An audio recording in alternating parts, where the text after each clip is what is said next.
Assalamu alaikum बच्चों, my name is Hasan and I am once again back with the new episode of physics. अभी तक हम लोग chapter number 8 के तकरीबन अख्ताम पे पहुंच चुके हैं। जिस तरह से मैंने पिछली बार भी जिक्र किया था कि 4 से 5 लेक्चर्स मज़ीद रिकॉर्ड हैं चैप्टर को वाइंड अप करने के लिए, तो इंशाल्लाह और 4 लेक्चर्स में हम इस चैप्टर को वाइंड अप कर लेंगे। सो स्टेशनरी वेव्स पे गुफ्तगू करनी है।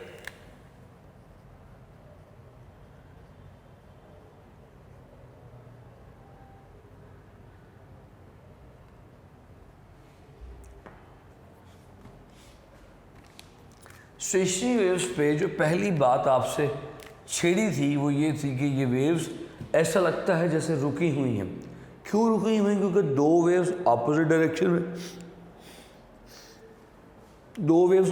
डायरेक्शन में ट्रेवल करती हैं, फ्रीक्वेंसी भी सेम होती है, क्रेस्ट ट्रफ पे फॉल हो जाता है, ट्रफ क्रेस्ट पे फॉल हो जाता है, दोनों वेव्स एक दूसरे के इफेक्ट को कैंसिल आउट कर देती हैं। यानी कि कहानी कुछ ऐसी है कि लेट्स से आपके सामने दोबारा ड्रॉ करता हूँ। यानी कि कहानी कुछ ऐसी है कि जैसे ये एक वेव का क्रेस्ट और ट्रफ है। अब जो दूसरी वेव आती है वो इस पे कुछ इस तरह से फॉल करती है कि इसके क्रेस्ट पे दूसरी का ट्रफ आता है और इसके ट्रफ पे दूसरी का क्रेस्ट आता है। ये बात मैं आपसे पहले इसी तरह डिस्कस कर चुका हूँ। अब ये एक स्टेशनरी वेव्स। अब स्टेशनरी वेव की जो कंडीशंस हैं वो मैं आपको पहले लिखवा चुका हूँ कि इसमें कहानी क्या है, शर्त क्या है, सेम फ्रीक्वेंसी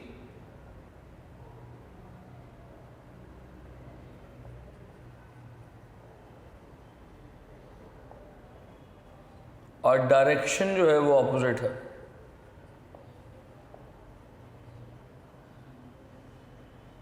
दो वेव्स ऑपोजिट डायरेक्शन में ट्रेवल कर रही हैं। इस वेव के कुछ पार्ट्स आपको से डिस्कस किए थे पिछली बार कि इस वेव का जो पूरा सफ़र है, जो पूरा पाथ है, इसे हम लैम्डा बोलते हैं। इसकी जो पूरी लेंथ है that is called lambda. Lambda में 2 लूप्स मौजूद हैं, एक लूप ये है, एक लूप ये है। अगर आप इन लूप्स के अंदर मार्किंग करें तो ये पॉइंट्स जहाँ पे डिस्प्लेसमेंट ज़ीरो है हम इन्हें नोड्स बोलते हैं। These are nodes. मैंने ये बात लास्ट टाइम डिस्कस की थी। अब एक दफ़ा फिर आगे चलने के लिए बातें रिवाइज़ करवा रहा हूँ क्योंकि जो अगली बात आपसे करने लगा हूँ इसके बाद जो करनी है वो बहुत टेक्निकल है। Nodes where displacement is completely zero और परमानेंटली ऑलवेज ज़ीरो। फिर उसके बाद जो दूसरी चीज़ है वो ये है, ये वाला पॉइंट। अगर आप इन दोनों पॉइंट्स पे देखें, इन दोनों पॉइंट्स पे एंटी नोड्स बनते हैं।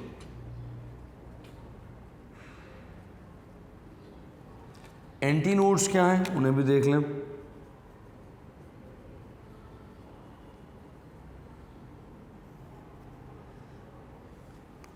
Antinodes where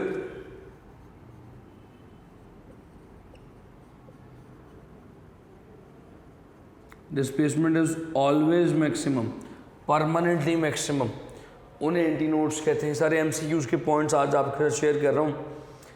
अभी मैंने थोड़ी देर बताया कि एक पूरी वेव में 2 लूप्स होते हैं। तो अब आपसे सवाल है आपसे, डिस्टेंस बिटवीन 2 नोड्स क्या होगा? ज़रा सोचिए और डायग्राम को देखिए और अभी जवाब दीजिए। 2 नोड्स के दरमियान फासला क्या होगा? देखो ये है पूरी वेव, 3 नोड्स हैं, 1 2 3। ये 2 नोड्स के दरमियान फासला कितना है? पूरी वेव का हाफ। याद रख लो, distance between 2 nodes is equals to lambda by 2। MCQ का पॉइंट दे दिया मैंने आपको, बड़ा मशहूर MCQ। अच्छा, अब अगर आपसे ये पूछूं कि 2 एंटी नोड्स के दरमियान डिस्टेंस क्या होगा,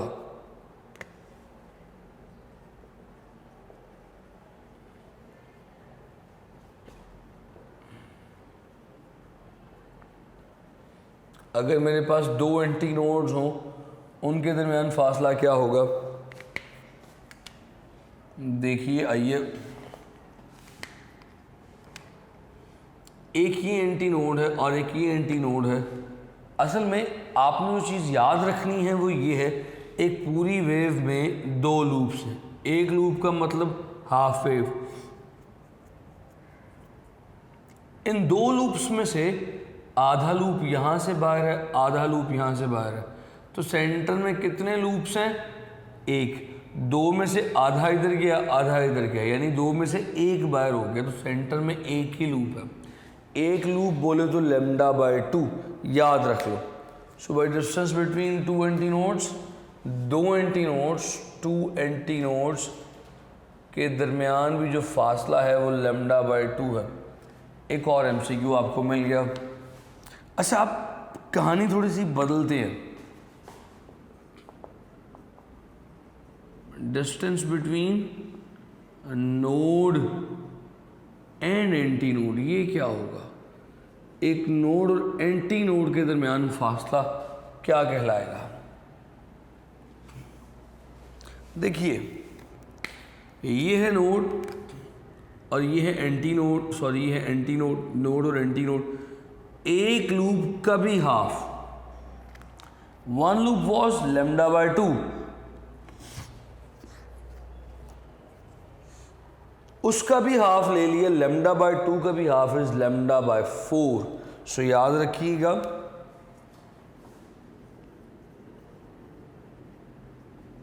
consecutive node and anti node के दरमियान जो पाथ डिफरेंस है, जो फासला है, वो लैम्डा बाय 4 है, क्वार्टर वेवलेंथ के इक्वल है। सो ये तीनों एमसीक्यूज़ के पॉइंट्स मैंने आपको दे दिए। आज चलिए आगे एक नए टॉपिक की तरफ। अब मिसाल के तौर पे स्टेशनरी वेव्स की एग्जांपल आपसे कोई पूछ ले तो एग्जांपल आप क्या देंगे? गिटार की तार, जो आपको पहले भी दे चुका हूं, गिटार स्ट्रिंग। गिटार की स्ट्रिंग में क्या होता है ऐसा ख़ास कि वो स्टेशनरी वेव की एग्जांपल है? ये देखिए, the wire of the string of guitar is fixed from both ends. दोनों साइड से जुड़ी होती है, बंधी होती है। जब आप उसे सेंटर से या किसी जगह से प्लग करते हैं, प्लग करके छोड़ते हैं, तो ये इस तरह से एक ही जगह पे रहते हुए वाइब्रेट होना शुरू हो जाती है। So this is called as stationary wave.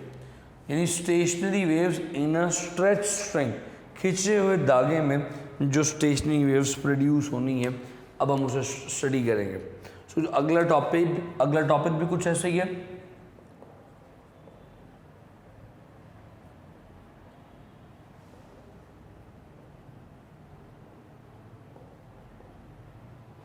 Stationery waves in a stretch string, एक खिंचे हुए धागे में जो स्टेशनरी वेव्स प्रोड्यूस होंगी उसे देखना।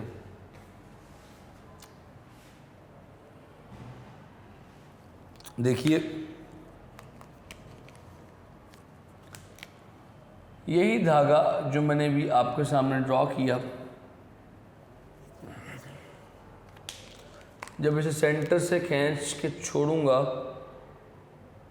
तो वेव्स इस तरह से एक लूप में वाइब्रेट करेगी, एक ही लूप में वाइब्रेट करेगी, जैसे आपके सामने वाइब्रेट कर रही। तो ये जो पहले लूप में वाइब्रेट करती है, इसे कहते हैं फर्स्ट मॉड ऑफ वाइब्रेशन।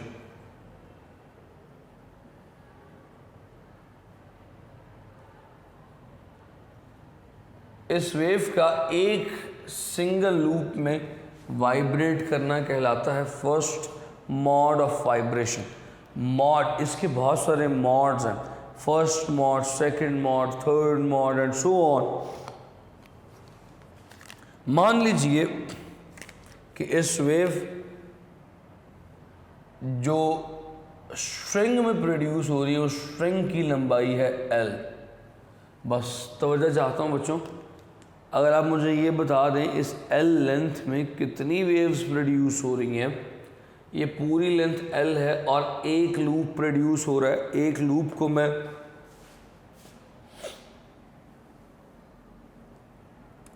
को मैं λ/2 कह चुका हूं। सो याद रखिएगा, फर्स्ट मॉड में एक लूप प्रोड्यूस होता है और इसमें लेंथ λ/2 के इक्वल होती है, यानी लेंथ ऑफ स्ट्रिंग λ/2 के इक्वल होती है। तो फर्स्ट मॉड में उसकी वेवलेंथ को λ1 कहेंगे। λ1 किसके इक्वल आती है? 2L के। ये इक्वेशन अपने सीनों पर लिख लें क्योंकि ये इक्वेशन बहुत इंपॉर्टेंट है।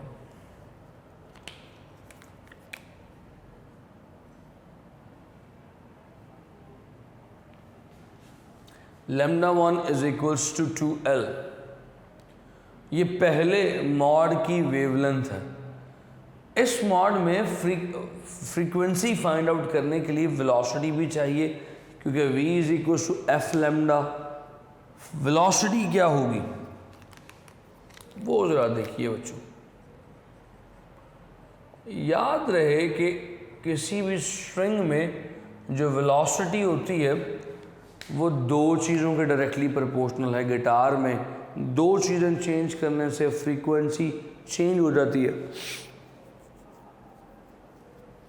जिनके पास गिटार है उन्होंने एक बात यकीनन देखी होगी कि यहाँ तो वो गिटार की तार को एक तरफ से गिटार के दूसरी तरफ एक कोने पे टाइट या लूज़ करने के लिए नट्स लगे होते हैं, या तो वो वहाँ से गिटार की टेंशन को, अगर आप गिटार की तार को टाइट करेंगे तो क्या सेंटर में टेंशन नहीं बढ़ जाएगी, तनाव नहीं बढ़ जाएगा। तो यहाँ तो वो गिटार की टेंशन को इंक्रीज़ करते हैं या टेंशन को डिक्रीज़ करते हैं। ये पहला तरीका। दूसरा तरीका क्या है? गिटार में 4 तारें हैं, सबसे बारीक, उससे मोटी, उससे मोटी और उससे मोटी। यानी दूसरा तरीका क्या है? मैस ऑफ वायर को चेंज किया जाए। सबसे बारीक तार का मैस यकीनन सबसे कम, उससे भारी, उससे मोटी तार का मैस उससे ज़्यादा, और फिर मैस करते करते सबसे मोटी तार का मैस सबसे ज़्यादा। सो वेलोसिटी दो चीज़ों पर डिपेंड करती है, एक टेंशन पे, दूसरा मैस पे। वेलोसिटी का फार्मूला है √F/m/L। ये m/L मैंने क्या लिखा? m/L is mass per unit length. जो मास की बात कर रहा था वो यूनिट लेंथ के लिए। सो इस मास पर यूनिट लेंथ को डिफाइन कर लेते हैं ज़रा फटाफट से।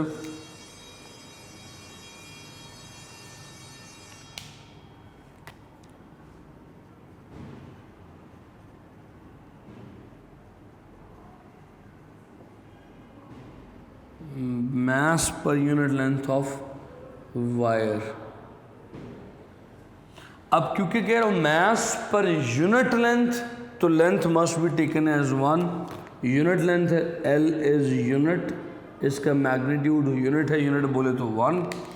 तो वेलोसिटी का फार्मूला बन जाएगा √F/m यूनिट लेंथ के लिए। मगर याद रखिएगा इन दोनों फार्मूलाज की डायमेंशंस मीटर्स पर सेकंड होती हैं, क्योंकि वेलोसिटी के फार्मूले, बड़ा मशहूर सवाल है कि इस फार्मूले की डायमेंशंस बताएं बच्चे को, क्योंकि फार्मूला याद नहीं रहता ये कौन सा डायमेंशंस बच्चा 1 मिनट से पहले भूल जाता।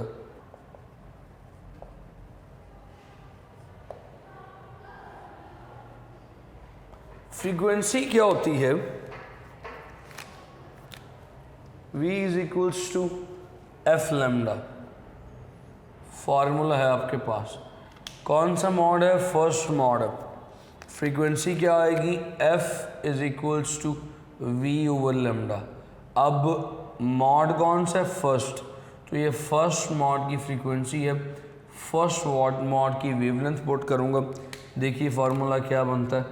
F1 is equals to V का फार्मूला है √F/m डिवाइडेड बाय 2L, जिसे यूं भी लिखा जा सकता है 1/2L √F/m।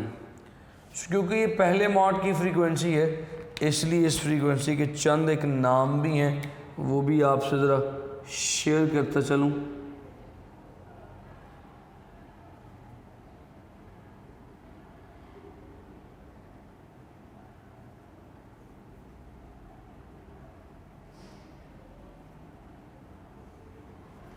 पहले मॉड की फ्रीक्वेंसी है, it is also called as, इसका बड़ा मशहूर नाम हार्मोनिक, फर्स्ट हार्मोनिक फ्रीक्वेंसी, इसे फर्स्ट हार्मोनिक फ्रीक्वेंसी भी कहते हैं, और इसका दूसरा मशहूर नाम है फंडामेंटल फ्रीक्वेंसी। अब फ्रीक्वेंसी मैंने पूरा नहीं लिखा, इसके ये दो नाम है जी, फर्स्ट हार्मोनिक फ्रीक्वेंसी भी इसे कहते हैं और फंडामेंटल फ्रीक्वेंसी भी इसे कहते हैं। अब बस एक केस आपसे और डिस्कस करूंगा, फिर आज की नशिस्त को बर्खास्त करूंगा। दूसरा केस यकीनन कहलाएगा सेकंड मॉड ऑफ वाइब्रेशन। अभी सेकंड मॉड ऑफ वाइब्रेशन में क्या होने जा रहा है, देखिए ज़रा। हमारे पास एक तार साइडों से फिक्स, अब उसे सेंटर से प्लग नहीं किया, प्लग बोले तो खींचना, सेंटर से प्लग नहीं किया, क्वार्टर से प्लग किया, उसमें वेव प्रोड्यूस हो रही है कुछ ऐसे, दो लूप्स। इसकी लंबाई क्या होगी, length of string is L, wavelength क्या होगी, दो लूप्स हैं अब, तो भाईजान दो लूप्स में वेवलेंथ लेमडा की इक्वल होती है, so L is equal to lambda. Second के लिए तो लेमडा 2 पुट कर दिया। फ्रीक्वेंसी पे आइए, क्योंकि वेलोसिटी अब लिखने की ज़रूरत नहीं है, डायरेक्टली फ्रीक्वेंसी पे आइए। फ्रीक्वेंसी क्या होगी, v is equals to F lambda, formula बन जाएगा F2 is equals to V over lambda 2, so F2 is equals to V over lambda 2 is L, so F2 is equals to F over M into 1 over L। अगर थोड़ा सा गौर करें तो यहाँ पे दो चीज़ें आपको सीखने को मिलेंगी।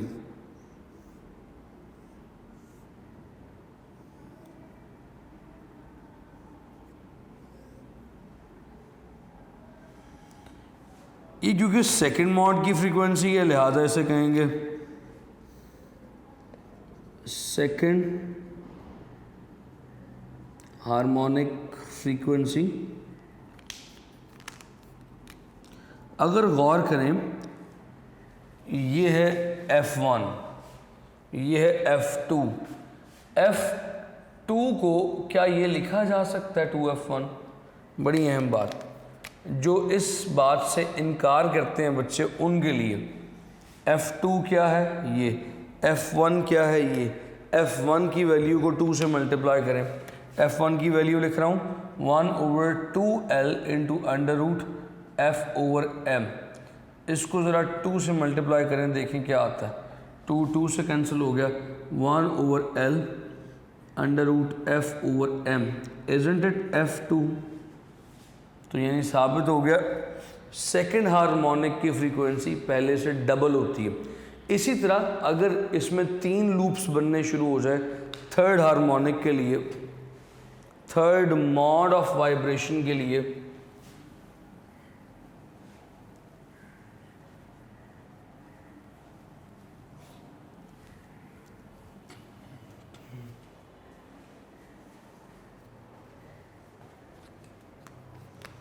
थर्ड मॉड के लिए, बस ये करवाऊंगा नहीं, ख़त्म करने लगा हूँ डिस्कशन को। थर्ड मॉड के लिए फ्रीक्वेंसी जो भी आएगी वो पहली का 3 गुना होगी। फोर्थ मॉड के लिए F4 जो आएगी वो पहली का 4 गुना होगी, और इसी तरह 10,000 15,000 जितने मर्जी मॉड्स निकालने हो उसे पहली फ्रीक्वेंसी से मल्टीप्लाई करेंगे तो फाइनल वो फ्रीक्वेंसी आ जाएगी। सो ये तो है स्टेशनरी वेव्स इन स्ट्रेच स्ट्रिंग जो हमने कर ली। मुकम्मल तौर पे तमाम चीज़ें, तमाम पैरामीटर्स मैंने आपके साथ शेयर किए। अगला टॉपिक इससे भी ज़्यादा थोड़ा सा टफ होगा। जब तक ये टॉपिक आप एक दफ़ा देखेंगे आपको समझ में नहीं आएगा। कोशिश कीजिएगा इसे 1 से ज़्यादा 2 दफ़ा देखने की।